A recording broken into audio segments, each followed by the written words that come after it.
ibyo dusoma mu gitabo ca Nehemiya. Umunsi umwe umusaserdoti Esidrasi yazanye igitabo c'amabwirizwa imbere y'ishengero, ryarimwo abagabo, abagore n'abana bari bamaze guca ubwenge. Hari ku mubarwa wa mbere w'ukwezi kw'indwi. Esidrasi aja ku nama, asomera ca gitabu imbere y'urugi rw'amazi kuva bugica gushika mu mashoka, imbere y'abagabo, abagore n'abana bamaze guca ubwenge bose. Abantu bose baramutega amatwi, barumviriza ibyo yasoma muri ca gitabu c'amabwirizwa. Umwanditsi Esidrasi yari ahagaze ahakirurutse hateguriwe urwo rubanza. Araheza arugurura igitabu, bose babona, kuko yari ahantu hakirurutse. Ahejeje kucugurura, abantu bose barahaguruka. Esidrasi aca arahezagira umukama Imana nkuru. Abantu bose bacira amaboko hejuru, bishura bati amen, amen. Hanyuma baca barunama, bakubita ibifukamiro hasi, basenga umukama. Esidrasi arasoma igitabo c'amabwirizwa y'Imana, abareviti bakayasigura. Abantu nabo baca barategera ibyo basomye. Umutware Nehemiya na Esidrasi umwanditsi akongera akaba umusaserdoti hamwe n'abareviti bashinzwe kwigisha abantu, babwira igihugu cose bati, uyu munsi wagenewe umukama Imana yanyu. Nezerwa, mwoye kurira. Ugasangwa igihugu cose cariko kirakorora amosozi aho cumviye amajambo yari muri ico gitabu.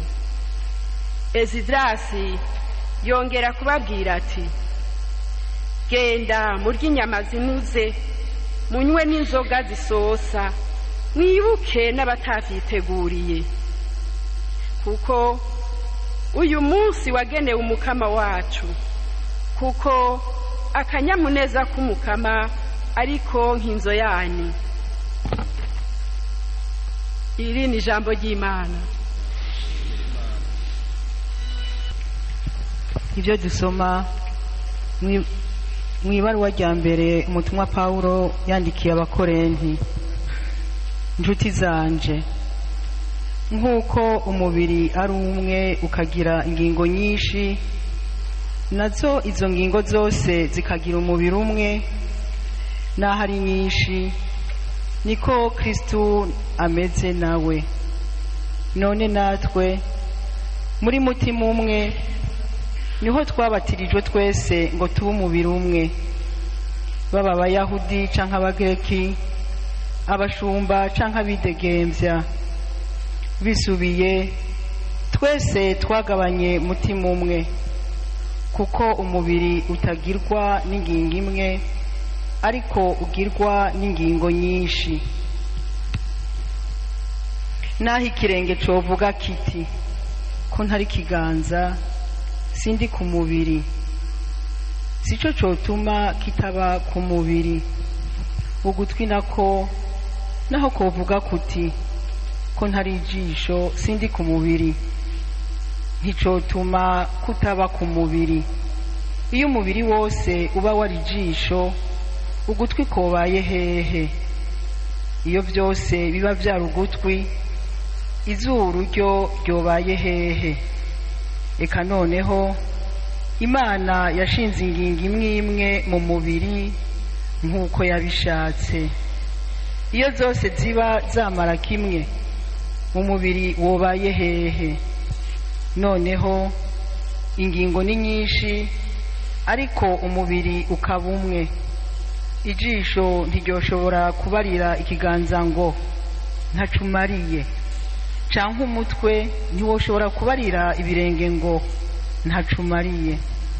Nkaswe rero za ngingo z'umubiri twiyumvira ko zirusha izindi intege nke, nizo mbere nkenerwa kuruta, kandi za ngingo twiyumvira ko zidafise icubahiro nk'izindi nizo mbere duha icubahiro kuruta izindi, kandi za ngingo twiyumvira ko zirusha izindi gutera isoni nizo mbere tugirira ubupfasoni kuruta izindi.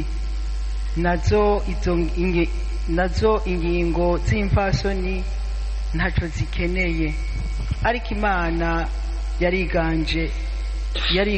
yaringanije umubiri ingingo ibuze iteka yarushirijeho kuriyitera, kugira ngo ntihabe mu mubiri ingingo zitana n'izindi, ariko ingingo zose zigiriranire umwitwarariko umwe. Iyo ingingo imwe ibabaye, ingingo zose zibabarira hamwe. Cabure iyo ingingo imwe itewe iteka, ingingo zose zihimbarirwa hamwe. Iri ni ijambo ry'Imana.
Umukama yandungitse ngo mburire inkuru nziza boro, andungika gukwiza mu baboshwe ubukiriro.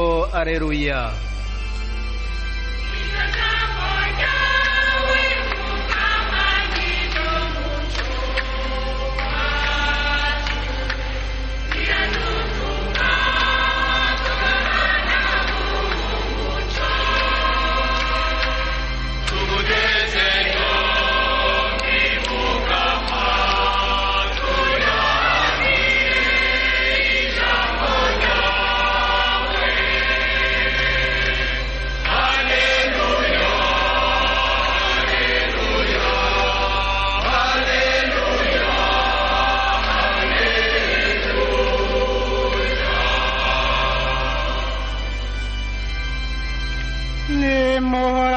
Umukama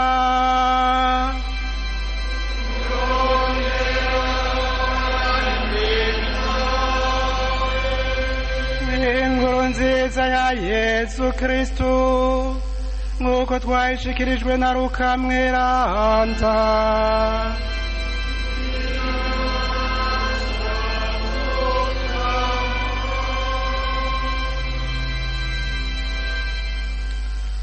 Nk'uko benshi bagerageje kuyaga uruhererekane vy'igwi vyagizwe muri twebwe, kumwe nyene twabishikirijwe n'ababibonye bigitangura kandi babaye intumwa zo kuvyigisha, niko nanje navyitondeye kuva kera nkabitohoza vyose.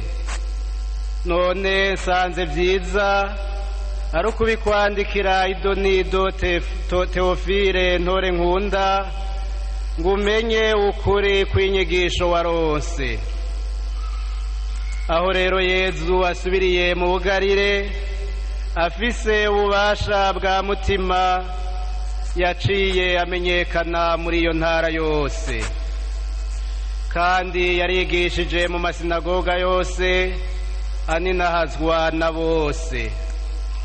Araheza aza i Nazareti aho yari yararerewe, arinjira mu isinagoga nk'uko yahora abigenza ku minsi y'isabato. Arahaguruka ngo asome. Bamuhereza igitabo c'umuhanuzi Izaya, azingurura handitse ngo, umutima w'umukama uri kuri jewe, kuko yansize ngo mburire inkuru nziza aboro, andungika gukwiza mu baboshwe ubukiriro, mu bahumye ngo bahumuke, kurokora abababaye no kumenyesha umwaka mwiza w'umukiza. Ahejeje arazinga igitabo, agihereza uwahakora acaricara. Abari mu isinagoga bose bari bamuhanze amaso. Aja atangura kubabarira ati, uyu munsi ivyanditswe vyarangutse imbere yanyu. Tushemeze inkuru nziza ya Kristu.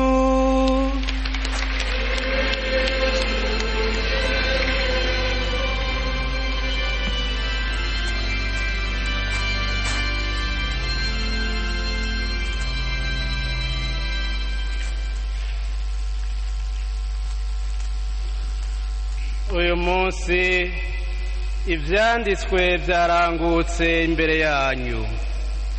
Kw'izina rya Data n'irya Mwana n'irya Mutima Mweranda.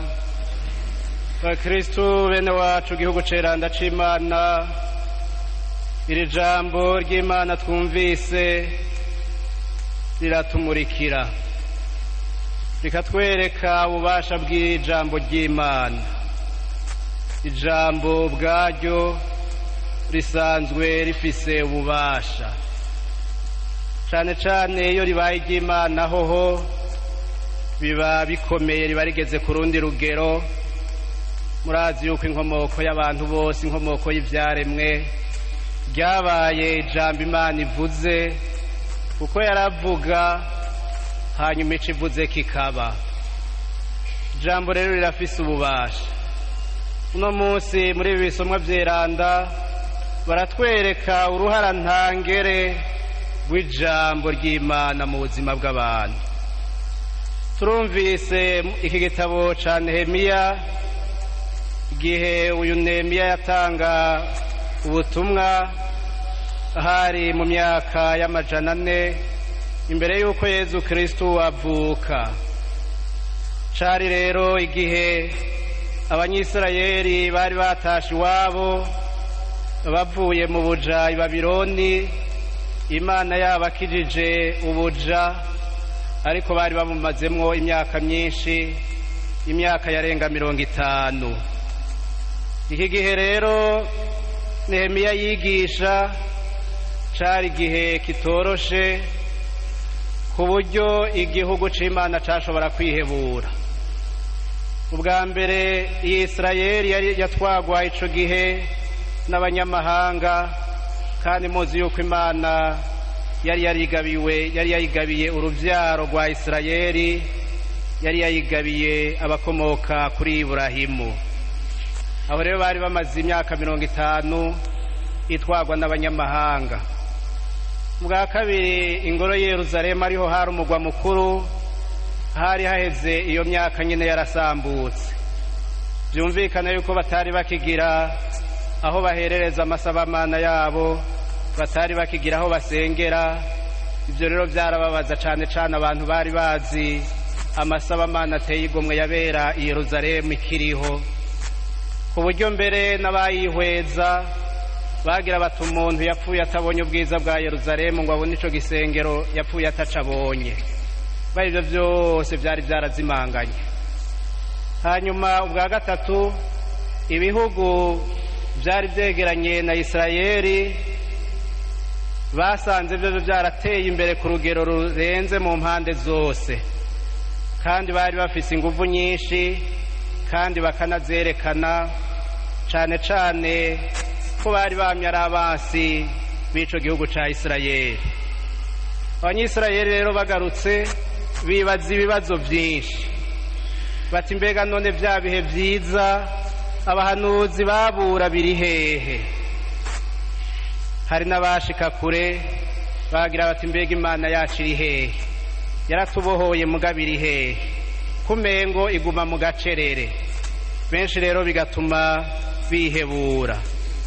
Ni iki gihe rero abantu bahakwa kwihebura, niho rero uyu musasarodoti Esdras yahaguruka agakoranya abantu. Nta ngoro y'Imana yari ikiriho, yabakoranirije mu kangaratete, abakoraniriza mu gahinga, mugabo araheza arasubira arabibutsa itegeko ry'Imana, arabibutsa yasezerano Imana yagiranira na Musa ku musozi wa Sinayi. Arabasomera ijambo ry'Imana, mwumvise ko bavuga ko ari kuva bugica gushika mu mashoka y'inka. Sinzi ko twebwe twoba tukibishobora. No munsi abantu barihuta cane, bararambirwa no kumviriza, naho ribari ijambo ry'Imana ribarambira n'ingoga na n'ingoga. Mugaba barinyotewe, bamaze imyaka n'imyaka bataryumva, bararyumvirije kuva bugica gushika mu mashoka y'inka, ni mu masaha 8, abatazi igihe inka zishokera. Hanyuma baraheza bararyumviriza, baca rero barategera icatumye Imana ibirukana bakamara imyaka n'imyaka bagorewe i Babironi. Bamaze kubitegera, baciye iryo jambo, bamaze kuryumva rikabashika ku mutima, igihugu cose caciye kirira. Kubera iki baciye barira? Ubwa mbere gituma baciye barira nuko bari bategereye ko bashitse kure, barategera yuko bahemukiye Imana mu kurenga isezerano y'Imana, kandi Imana yari yarabakunze ikababohora, ikabakura mu Misiri, ikabatungira mu bugaragwa, ikabafasha kujabuka ikiyaga nako uruzi rwa Yorodani, ndetse n'igihe abansi bashaka kubomora bari muri ca kiyaya ca Mowabu, mbere umwami akarungika n'umupfumu yitwa Baramu kugira bavume, mugabo Imana igahindurwa umutima wiwe ikabahezagira, bagaheza bagashika no muri ico gihugu. Ivyo abatari bake bari bakivyibuka, mugabo kubera bataye iyo nsezerano y'Imana baciye babona ko bashitse kure, bararira. Aha rero tukiri ngaha nuko natwe mbega iyo tubonye isezerano twagiraniye n'Imana mwibatisimu no mu zindi sezerano twagiye turagira, mugabo tukabona ziri kure y'ivyo twategerezwa, turi kure y'ivyo twategerezwa gukora, ubwo biratubabaza. Ubwo turumva yuko tworira, bo baciye barira, ijambo ry'Imana ryari ryamuritse mu mutima wabo, rirabereka uruhara rwabo muri ivyo byose byabaye. Ubwa kabiri barira kuko bibuka ingene ijambo ry'Imana ryahora risomerwa mu ngoro, none basigaye bavyumvira mu gahinga. Bagaheza rero bagakumbura amasabamana yo mu ngoro. Ica gatatu catuma barira, barizwa n'akanyamuneza ko basubiye kumva ijambo ry'Imana bagarutse mu gihugu c'amavukiro. Ica kane catuma barira nuko hari abana babo bari bavukiye mu buja mu buhungiro i Babironi. Iri jambo babasomera ryari ryanditswe mu Giheburayo, mugabo bo barinda kubibara basigurira mu rurimi rw'ikigereki bumva, bakabona rero umengo bazoheva batakaza iragi. Ivyo byose vyarabababaza, barabodiyo bashitse iyo igicumuro cabangarije, kuko vyose vyakomotse ku gicumuro. None rero igihugu c'Imana, ijambo ry'Imana riraboneshereza ubuzima bwacu. Ijambo ry'Imana kandi rirasubiza abantu kwizigira niyo bari mu kuguta. Ijambo ry'Imana kandi riratumenyesha igicumuro cacu, kandi rikaduha n'agahimbare cane cane ko Imana itigera na gatoya iheba abana bayo. n'iyo ihanye ibahana kugira ngo bagaruke, kuko muri ico gihugu c'ubuja bavuye babona yuko ata kintu na kimwe kindi kizoshobora kubakiza atari Imana yonsa. Baraheza baricyorora, babonye Imana rero ibonye ko bamaze gusigarukana k'umutima irabakurayo. Mbere yaranabamaramaje ko bari biteze yuko bazokugwayo n'igihangange c'umunyisirayeli. Imana icitora umupagani yitwa Sirisi abari wabakurayo.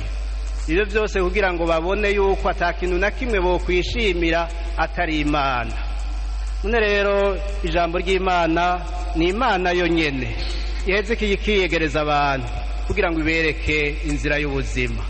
Umwanditsi umwe yagize ati kuyoberwa ivyanditswe vyeranda no kuyoberwa Kristo no kuyoberwa umukama. Iyi nkuru nziza nayo itweretse Yezu Kristo ari we jambo w'Imana yigize umuntu, aza kinjira mu isinagoga agasoma igitabo c'umuhanuzi Izaya. Mwumvise ibyo yasomye, ati umutima w'umukama uri kuri jewe, kuko yansize ngo mburire inkuru nziza boro, andungika gukwiza mu baboshwe ubukiriro, mu bahumye ngo bahumuke, kurokora abababaye no kumenyesha umwaka mwiza w'umukama. Aca yongera ko ati uyu munsi ivyanditswe vyarangutse imbere yayo, kuko ivyo Izaya yari yarabuye abura Mesiya ko azoza, niwe yari ngaho kandi niwe yari karigisha. Agacara yoca cane cane atwereka ubutumwa bwiwe, akatwereka ikimuzanye. Murabona urukiza rwiwe abo agwerekeza ko ubwa mbere batubwiye imigwi y'abantu Yezu ashira imbere. Umugwi wa mbere n'umugwi w'aboro. Aboro si abantu bambaye ibishambara, aboro si abantu bagenda barasega ko hari aho basega bagatukana. Aboro, umworo n'uwo muntu wese azi neza ko atikwiye, niyo yoba atunze bingana gute, mugabo akamenya yuko Imana ariyo nkuru, akashobora gufukama. Gashobora gufukama kuko umuntu ntashobora gufukama atemeye ko ari umworo. None rero abo banyotewe Imana nibo Yezu yaje azaniye inkuru nziza ubwa mbere, n'abandi batavuyemwo, mugabo nabo bamunyotewe ubwa mbere, abo buguruye umutima. Hahandi avuga ati mpagaze ku rugi ndodora, uwumva ijwi ryanje akugurura, ndaheza ninjire, hanyuma mfungurane nawe, nje mu bunywanyi nawe. Uri mu bunywanyi n'Imana nawe iminsi yose acaba umuntu mwiza, acaba intungane. None rero aha twonibaza ko tubona Yezu ashira imbere aboro. Mbega twebwe turi aboro canke turabatunzi? Nico umwe wese yibaza, kuko utemera ko ari umworo aca yishira hejuru, agaca yishima, akagendera hasi kubura hejuru. Mugabo tuzi yuko ivyo vy'ukwishima arivyo vyatumye abavyeyi bacu ba mbere bacumura, bagaheza bakadukwegera igicumuro c'inyanduruko, n'ubu amaseruka yacu akaba kitugeramiye. Aha rero nuko duhamagariwe kuba aboro, rezana wime du Seigneur. Umugwi wa kabiri n'ababoshwe. Ababoshwe bamana agahinda, cane cane agahinda ku mutima kubera batidegemvya. Hari rero ababoshwe ku mubiri mu mabohero y'isi yose. Hari kandi n'ababoshwe na bene wabo, kuko babaciriye inzira, naho boba bari mu kivunga c'abantu, naho boba bari mu gwinshi, bakabona umengo bari inyakamwe, kuko abantu bamaze kubacira inzira. Aha rero Yezu aje kutubohora kugira ngo natwe abo twaboshe tubabohore, cane cane abo twaboshe mu mitima yacu. Hakaba kandi n'ababoshwe n'igicumuro cabananiye guheba, bagerageza gusaba mugabo bikanka. Aba bose rero Yezu bamwegereye araheza akababohora, kuko nico camuzanye. Kurya akiri ngaha ku isi twabona uwo bahuye wese uko yaba ameze kose, aheza akagenda aruhutse, akagenda asubijwe iteka. Nuno munsi Yezu arashaka kubohora abantu, mugabo nuko duhamagarirwa kugurura umutima. Umugwi wa gatatu n'uw'abahumye. Uruhumyi rwa mbere rero si urwo ku mubiri, uruhumyi rubi si urwo ku mubiri, uruhumyi rubi ni uruhumyi rwo ku mutima. Uguhuma umutima udakunda Imana ubuhumye, umutima utabona ibyiza by'Imana ubuhumye, umutima utaraba umusaraba ngo ubone ingene Yezu Kristo yatwitangiye akemera gutanga byose natwe ngo tugire agatima ko guhinduka, uwo mutima ubuhumye. Uwo mutima kandi udashobora kubona mwene wacu kugira ngo tumutunganirize, tumukunde, tumufashe, tubone yuko cyane cyane ari mw'Imana. Ico tumugiriye kibi tumenye ko tukigiriye Imana, ico tumugiriye ciza tumenye ko tukigiriye Imana. Uwo mutima uba uhumye.